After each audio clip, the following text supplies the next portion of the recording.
This book, it made me wince, cringe, chuckle, guffaw, check the locks on my doors, shake my head, and maybe utter a few swears at the author. Letters is a unique satire of an American nightmare. Paul Tremblay, author of The Cabin at the End of the World. I couldn't agree any more with his sentiment.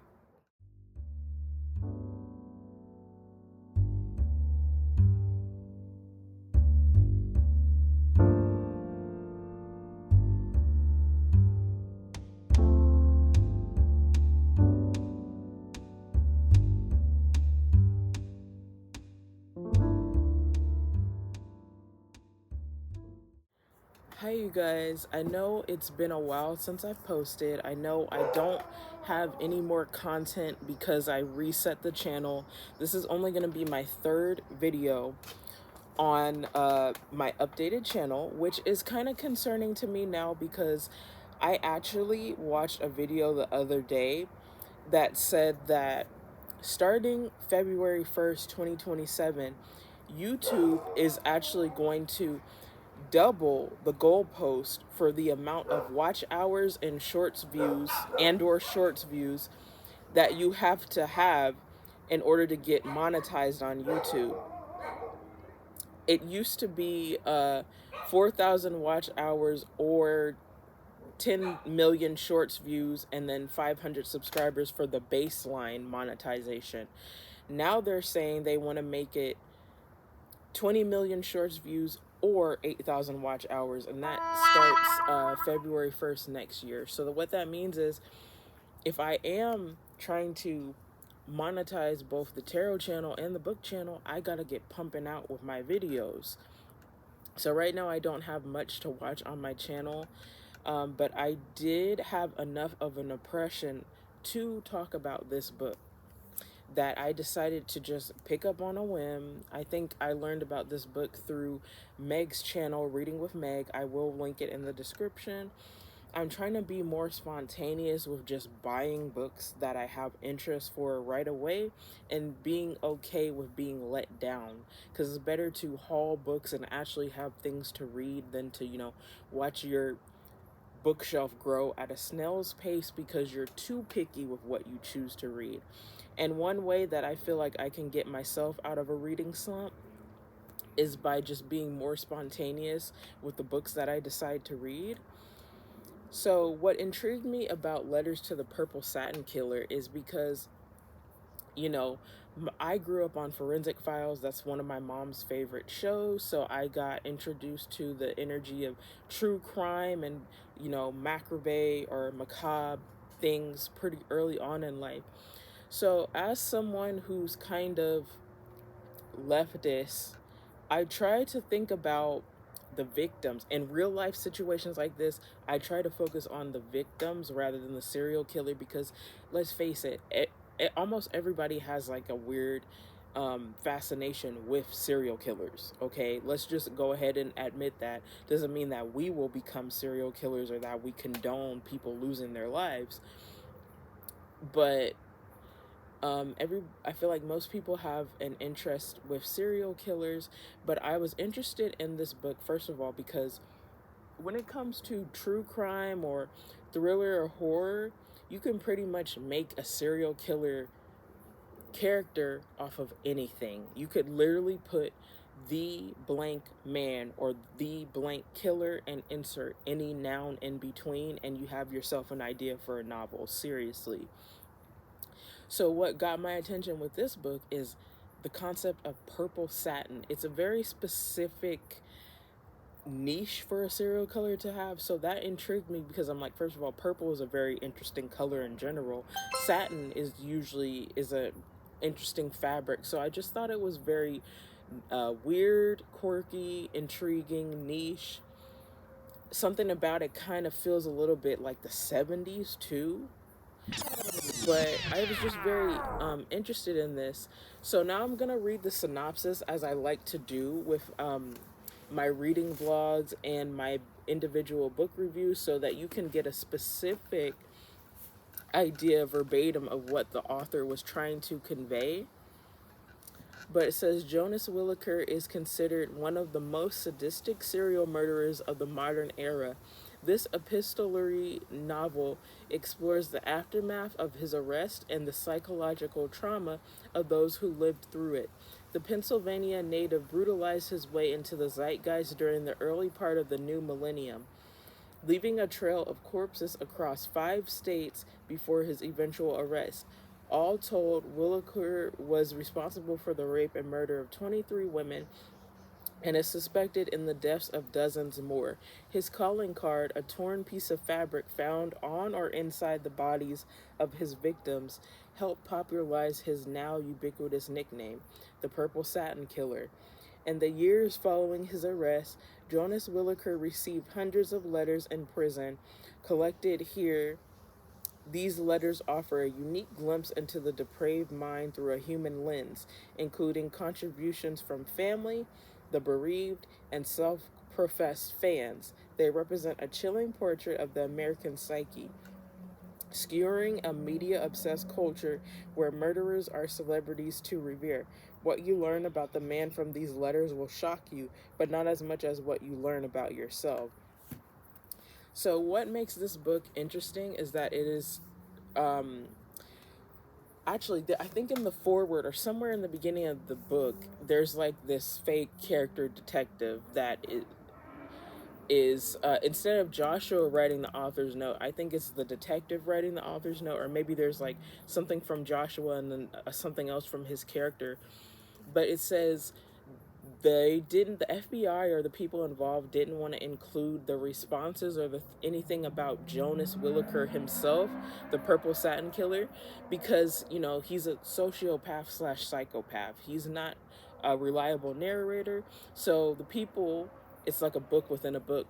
The people that comprise the Purple Satin Killer letters didn't want to include anything of Jonas's words because they wanted to focus more so on the people that knew him. So like Joshua was saying with the synopsis of this book, we learn more about the Purple Satin Killer through what other people have to say about him, whether it's the porn star Stacy Satin that is obsessed with him, whether it's the brother or the families of the victims, or Jonas Williker's ex-wife, his ex-girlfriend, just random people that are sending him letters because they want his attention, the pastors and pastors' daughters that are trying to save his mortal soul, the people that are trying to tell him eat shit and die. All of these random characters and more are all a varied lens of human emotions like rage, lust, love, obsession, but also they all kind of tell like a greater story. It's like a tapestry woven into like very low vibrational Americans, or what happens when the American dream is not really fulfilled, and the obsession or the need to be known by people.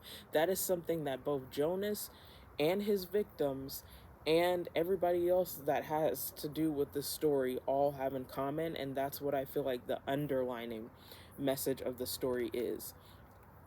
So now what I'm gonna do is I'm going to start off with the cons of the book. And the reason why I do that is because I am simultaneously a reader and a writer. So even though I'm very honest about my book reviews and I'm not sugarcoating anything for arcs or whatever, I do try to be tactfully honest, not brutally honest, because I don't want to, like make somebody curl up in a corner. And I know some authors are very resilient and very tough, so they've heard everything and they don't care. Some authors don't really pay attention to what vloggers and people have to say. But I just still try to be respectful, because at the end of the day, it does take a lot to write a book, or it should take a lot to write a book, but that's a whole nother video. Okay, so the cons of this book. My first con about reading this book is the length, okay? So what I really didn't like towards the end of the book is that there were quite a few characters that told Jonas, the Purple Satin Killer, oh, I'm mad at you, I'm not going to talk to you again, this is my last letter. But there were at least 3 people that said that, and then they sent like 2 or 3 more letters. So this book, at a point, it became redundant. And even though this is a page turner, it was very exciting. Even when I was frustrated at the book, like Paul Tremblay said, I still was intrigued and trying to read the whole thing. And it's not so much about figuring out a mystery, even though I was like super trying to figure out why Jonas is the way how he was. um I just feel like the book could have been cut down like 50 or 75 pages. But I'll talk more about, my gripes with that and giving Joshua Chaplinsky his grace when I talk about the pros and my overall thoughts of the book. But one con that I didn't like about the book was, I feel like it was just a bit too lengthy, a little bit too redundant. And when a character, like, they're supposed to have a final straw with the purple satin killer, and then they just keep writing to him, it kind of ruins the edginess, or it ruins the excitement or the drama in the situation. Because then it's like, some of these characters were more annoying than others. A lot of it was corny or cringy, but some of it was in a good way though. But it's like, some characters, when they just keep going on and on about the same thing, it gets annoying. And it kind of, my rating for this book kind of went all over the place. It was a roller coaster. It went from 5 stars to 2 stars to 3 stars, like throughout the duration of me reading this book. So I feel like the length stuff really kind of ruined it a little bit. Another con for me, and this is interesting because even though I do have quite a few cons for this book, mostly because of the ending, like the second, not even the second half, like the last third of this book, I didn't really care for too much. Most of the time when I talk about cons in books, I say things that I didn't necessarily dislike, but other people might dislike. For this book, I actually had a lot of cons, actual things that I didn't like. There were a lot of parts of this book where I had to suspend my disbelief. Like, okay, so you mean to tell me that success, like that is an actual way that someone can die? Or you mean to tell me, despite all this evidence and me being able to solve the crime, like the people around didn't put 2 and 2 together, that this guy was a purple satin killer? A lot of stuff like that. Or a lot of stuff like, okay, Jonas's mom really did that, or this character really got away with that, or they're really doing this. It's kind of outrageous. Or this character would do all this just to get this result. So one thing that you learn in this book is that the serial killer is not the only person that's a opportunist or a person that's evil or bad. There are a lot of shitty people in this book, but there are a lot of people who kind of represent like the best of human kindness in this book as well, which I still think sometimes it's good that a book pisses you off, because it means that it made you feel something.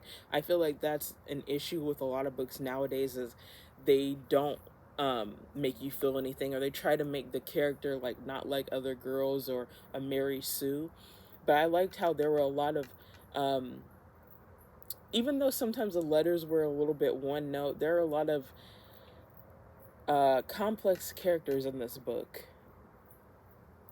So one thing that kind of led to me dropping a couple of the stars is I wasn't the biggest fan of some of the representations in this book. And I was thinking during certain chapters, like, this is like transgressive fiction. It's not really splatterpunk, but I can see why a lot of people that blurb the book are from the splatterpunk community, like Chandler Morrison, for example, because it kind of teeters on that.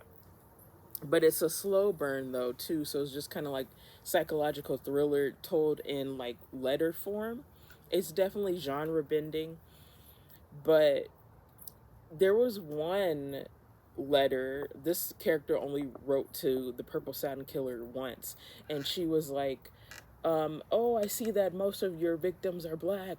Black women get discriminated in our households, and this and this and that. And she was going on and on. I know it was supposed to be satirical, but she's like, we get discriminated everywhere, and now you get to tell me that we're discriminated through serial killers. At first, I didn't like that at all, and I still don't know how to feel about it. But when I first came across that letter, it felt really like cringy to me, because people, it's not like I discourage people who aren't own voices to write about races and representations that aren't themselves. I say this all the time on this channel. But my thing is, people never do it right, and that's why own voices books are almost always going to be better than books that aren't own voices or don't have own voices representation.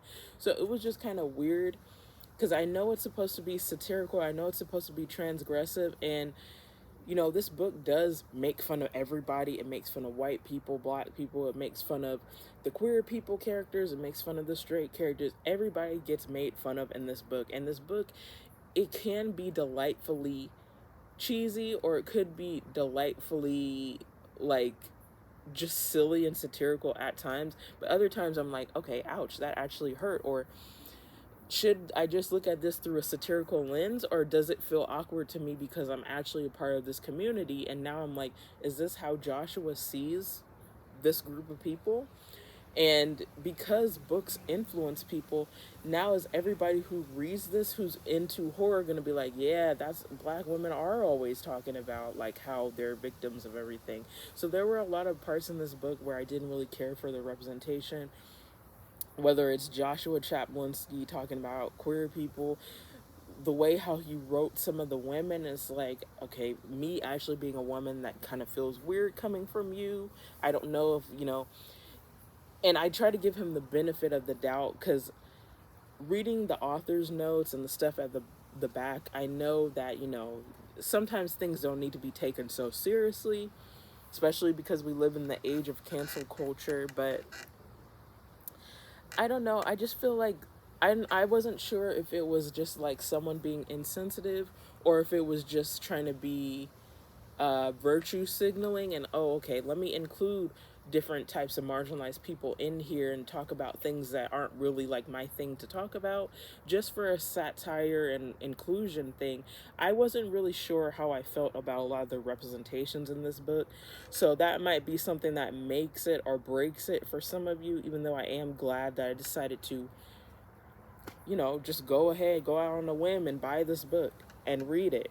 It is unlike a lot of things that I've read recently. Another con that I put was sometimes this book was a little bit frustrating with the characters. Joshua's writing sometimes was frustrating, or just like the character decisions just got really dumb towards the end of the book. And one of my biggest things about this book is I was kind of reading, hoping that I can find some show not tell Easter eggs or clues as to why the Purple Satin Killer became the Purple Satin Killer. And there were some things towards the end that kind of talk about his backstory. And I actually like the fact that this book doesn't really explain everything for you. It encourages you to use your noggin and to decide what you feel about the whole lot of every character in this book. But I still wish that there would have been a little bit more explaining, or a little bit more hinting as to what's the whole purpose of this dude doing these crimes. Like, what's his deal? And I don't even really feel like the whole thing about him liking purple satin was really described that much. So that's why I would love to hear the commentary of people who have read this book. What did you think about some things? Like, what did you get from what was not said? Because this is actually a big ass book, so there is a lot of things that were said in here. So now I'm gonna move on to my pros, because as you can see, it is getting darker outside. There are some parts of this book that were cringy and corny, but this book did have a lot of really funny pops of humor in here. I wasn't sure whether or not I was going to give this away to my subscribers in the future when there's more of you guys, or if I was going to return it on Amazon, which is why I didn't annotate it. I did also like pack up some of my annotation stuff and I didn't really feel like ruining it. I was so invested in just trying to flip through the pages, read as much as I could, that I didn't even really even think about highlighting anything. But this book did have a lot of little bursts of humor that was genuine, clever humor, not trying too hard or cringy. So I really like that. This is kind of like a funny book. I do feel like it's the type of book that will get you out of a reading slump, regardless of what you like to read. Um, some of the characters did actually have personal development, and one thing that was frustrating is some of them actually went downhill, and their decisions were very frustrating. But there was some good character development in this book, even though some of you might feel like it was a little 2D. I feel like this book had a full range of, like I said, different occupations, different types of citizens, different types of people that knew, not Joshua, that knew Jonas Williker, the Purple Satin Killer, talking about, how they feel growing up with him or dating him, or how they feel just watching TV about him and stuff like that. So there was a range, and this book, it does make fun of everybody, but it does also make a case in point for everybody. It makes a case in point. It really makes you hate Jonas in the chapters where the family of the victim is talking about how their lives are ruined, or the one that got away, how their life is ruined. And then there were some chapters that made you like sympathize with people who make offensive t-shirts, or memorabilia, or like certain rock groups that are anti-Christian that talk about why they're obsessed with serial killers, or certain fan groups. Even the most annoying or offensive of characters, at some point, most of the characters in this book, I felt the need to see things from their point of view, albeit I was kind of forced to see things from their point of view. But I did like how it had a little bit of everybody in here. And really, the bottom line is like, everybody is wacky: black, white, Satanist, Christian, gay, straight. Everybody in this book is wacky and crazy, just as crazy as the killer, which I thought was an interesting take.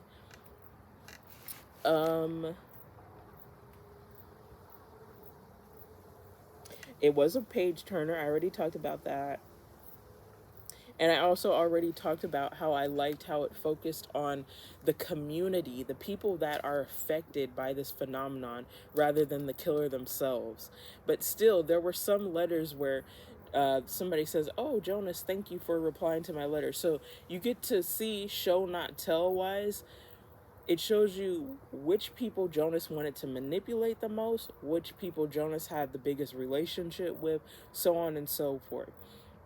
My rating went from like 5 stars, 2 stars to 3 stars. And honestly, I was thinking about it earlier today, and I'm like, okay, I'm feeling 2 stars, 2.5, 3 stars, 3.5.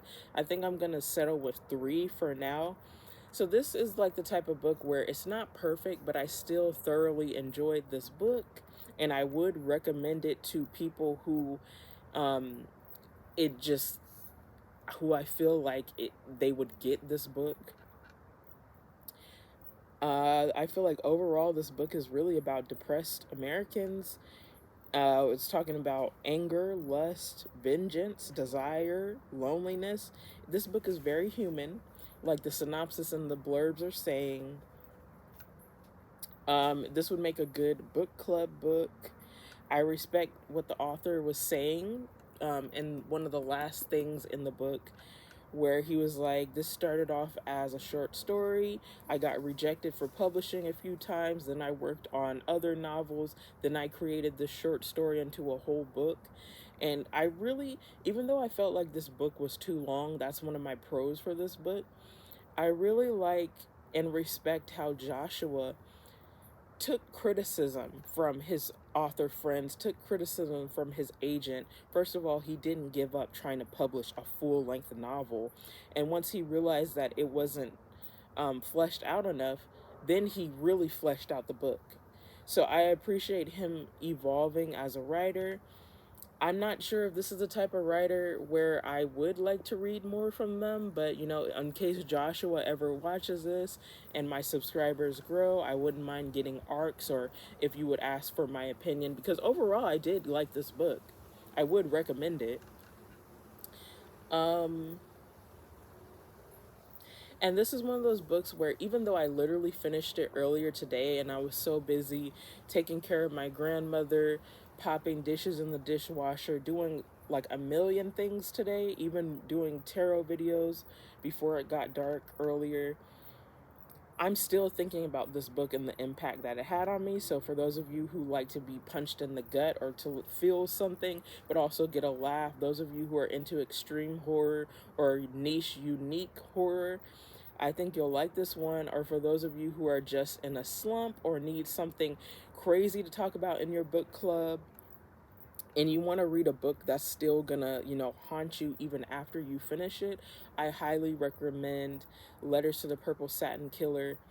When I got this book from Amazon, it kind of had like Gooby Gone residue or like grease on it, and I cleaned it off with a Clorox wipe the way how I do with thrifted books, and it still didn't come off. But I also noticed that compared to what it looks like on Amazon, as you can see, the purple lettering isn't really that easy to pop out, but you could see the hands and everything else well. I also thought that, you know, the tear in this was like a defect in my book, but that's actually the cover design. So I do like how it has like a vintage 70s feel to it, even though this book takes place in the early 2000s, and you know, Jonas was born in 75, I think, and it just talks about him growing up, but his murders happened in the early 2000s. I don't know. For those of you who like retro kind of horror, I think you'll also really like this too. Something about this cover reminds me a lot of Grady Hendrix, and it is kind of like Grady Hendrix in a sense that it's goofy. So, you know, if you like a lot of the popular authors that kind of write similar transgressive stuff, then you might want to check out The Purple Satin Killer, especially because most of the videos that are on YouTube right now about this book are author interviews, or inside of book wrap-ups or book recommendations, TBR type things. So if you like this video, please like, comment, share, and subscribe. I'm going to try my best to think about more videos that I can pump out this year. I know I only have 2 other videos, but if you would watch those for me and also help me to get my watch hours up, you can leave suggestions on you what books you want me to do a review on, or any subject matter that you want me to talk about. I like to talk about, you know, like black stuff, queer stuff, AI, anything that is concerning to me that is kind of like a new 2026 topic when it comes to BookTube on my channel. So if there's any gripes that you have with publishing or the reading community or the writing community, leave it in the comment section and I could probably make a video on that as well, because those are kind of like one of my favorite types of videos to do besides book reviews and, you know, book hauls and stuff like that, vlogs. So please like, comment, share, and subscribe. Follow me on all my social media platforms. I also have a tarot channel that has way more videos on it that I revamped as well. Thank you for watching, and I will see you guys in the next one.